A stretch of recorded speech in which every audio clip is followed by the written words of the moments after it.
Sri Lanka is reeling from a disaster, from a cyclone Ditwah, where 123 people are missing and 130 are dead already and 1,000 are displaced. But rescues are still going on.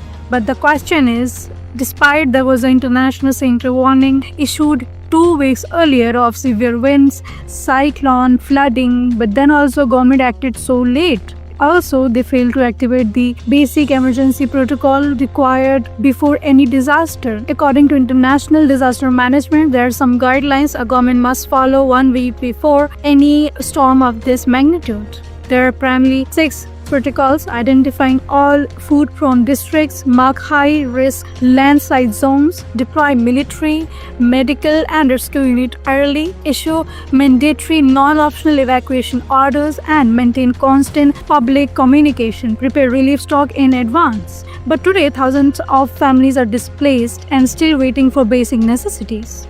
And now let's take a look what Sri Lankan president have said before coming into the power. ලෝකේ විද්‍යාවය හා තාක්ෂණයේ දියුණුව විසින් මෙවැනි අනතුරක් කල්තියා අඳුරගෙන මොන ප්‍රදේශවලට වැඩිපුර වැස්ස පත්ත වෙන්නේ මොන ප්‍රදේශවලද වැඩිපුර ගම් වතුර ඇතිවීමට තරජනය තිබෙන්නේ මේ පිළිබඳ ඕනතරම් දත්ත තොරතුරු එක්රැස් කර ගැනීමට සමත් වෙන තාක්ෂණයක් දියුණු වෙලා තියෙනවා. මේ තාමත් නිසි පරිදි අපි මේ තාක්ෂණය උපයෝග කරගන්න අසමත් වෙනවා. අහස දිහා බලලා වහින්න වගේ කියන එක වැස්සට පස්සේ ගොඩක් වැස්ස වගේ කියන තත්වයකට අපේ රටපත් වී තිබෙනවා. නිසා මේ ස්වභාවික වැස්සෙන් මේ ඇති වී තිබෙන විපත ඒ ස්වභාවික විපතක් නෙවෙයි. එය අපේ රටේ මෙතෙක් කල අනුගමනය කළ ප්‍රතිපත්තීන් වල විපතක් විදිහට තමයි මේක තිබෙන්නේ. ඒ නිසා මේනුත් අපිට ඇනලා කියන්නේ අඬ ගහලා කියන්නේ වෙන මොකුත් නෙවෙයි. මේ රට විනාශ කළ යුතුයි කියන කරුණ තමයි අපිට දිනපතා ඇති වෙන සිදුවීම් වලින් පෙන්නු කරමින් තිබෙන්නේ.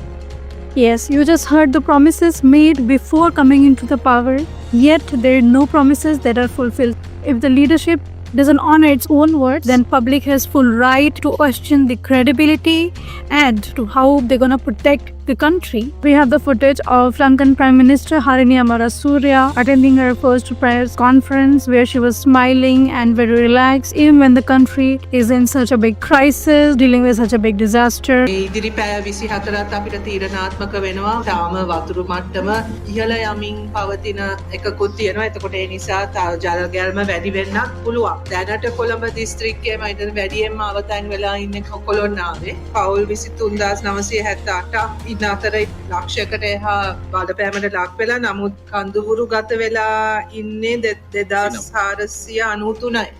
අපි එකතු වෙලා කොහොම හරි අපේ මිනිස්සුන්ව අපි බලාගෙන ගොඩ දානවා. ඒ නිසා මට කිසිම සැකයක් නැහැ මේ වතාවේ කොළොන්නාවේ ජනතාව අපිට බලා ගන්න පුළුවන් වෙයි කියන එක ගැන මට විශ්වාසයි. ඉදිරියට අපි බලාපොරොත්තු වෙනවා මේ ඉදිරි දවස් දෙක තුල මේ තත්ත්වය එන්න හොඳට යොමු වෙයි කියලා. නමුත් අපිට වැඩ තියෙනවා ඊට පස්සෙත් කරන්න මේ දේශගුණ තත්ත්වය වෙනස් වුණත් මිනිස්සු ගෙවල් වලට ගියාමත් ඒ වැඩ කොහොමදත් කරන්න ඕනේ. ඒ නිසා සහයෝගයෙන් වැඩ කරමු. Now we bring you the current situation of Sri Lanka through our Sri Lankan editor, Tilotma Jayasinga.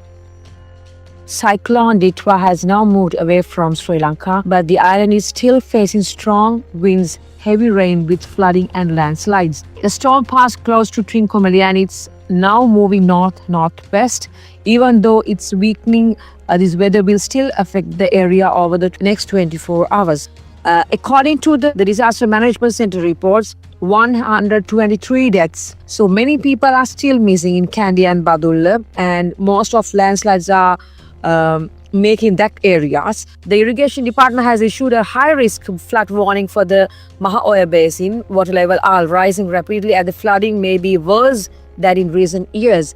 So, after 2000 and world disaster situation in Sri Lanka, most of countries are trying to help us in this moment, and especially we have to mention India, the first country help us at the moment. So in police and rescue teams continues with the investigations. And now cyclone is gone, the winds are gone, but there's bigger issue that is rising. Flooded areas already facing contaminated water issues due to the cyclone. Waterborne diseases gonna be rising. Mosquito outbreaks, skin infections, and even serious respiratory issue due to overcrowded shelters. But there are still some questions that we need to ask from the government. What immediate health response plans does the government have now? And what steps are being taken to prevent the second wave of tragedy through these diseases? And before we close, one final question. When international centers already issued the warning 2 weeks before, why didn't government act it? People gave you the power to protect them, but are you really doing the job? This is Jadetimes. Stay with us for more updates.